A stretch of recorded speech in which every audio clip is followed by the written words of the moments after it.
You know, when you hear about a founder getting forced out of their own company, you usually think, well, that's it, story's over. But what if it wasn't the end? What if it was just a setup for one of the greatest comebacks in business history? We're about to get into an absolutely incredible story about a fine print victory, a forgotten clause hidden deep in the contract that let a founder buy back his entire empire. And he did it for this exact amount, $1. Seriously, less than a cup of coffee. How is that even possible, right? Well, it all comes down to a founder with some serious foresight, a pack of corporate vultures, and one perfectly placed legal landmine. So, let's set the stage. Every great revenge story has to start with a success story. Our founder, we'll call him the architect, built something truly special right from his garage and turned it into a global powerhouse. This guy lived and breathed the product, the quality, the culture. It was his life's work. And boy, did the world notice. The company was seeing this insane 300% year-over-year growth. Now, when you're putting up numbers like that, it's like a siren call for big money. And with big money comes big investors who, they usually have their own plans. And this is where things get complicated. Enter the Tier 1 venture capitalists. Let's just call them the vultures. They showed up with giant bags of cash and a 100-page contract, promising to take the company to the next level.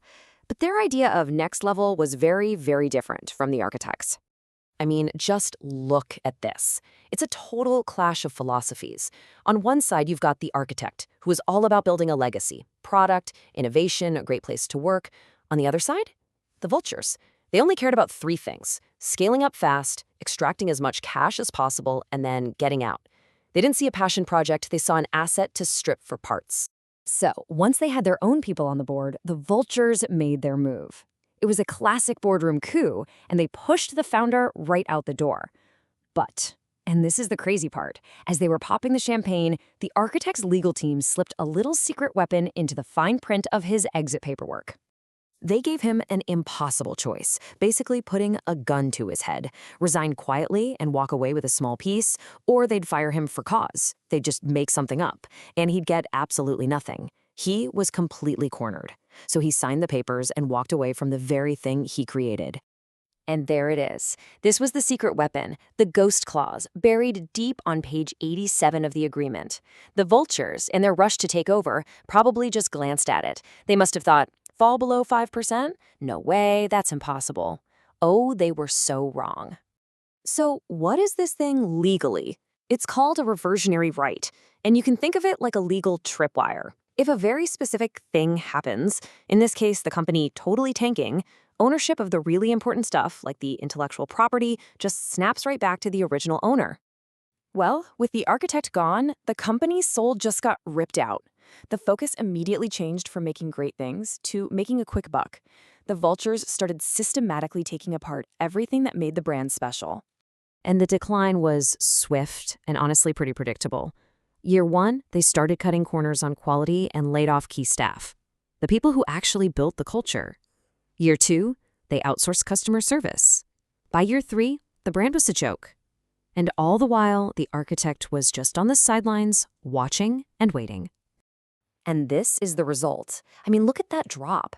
The company's value didn't just dip, it absolutely cratered, falling all the way down to just 4% of what it used to be. By running the company straight into the ground, the vultures had walked right into the trap. They had sprung it themselves. And then, on a quiet Friday afternoon, it happened. The official valuation came in. The floor was hit. That little ghost clause, that forgotten line of text, was suddenly very, very real. This was the moment 3 years of patience had been leading up to.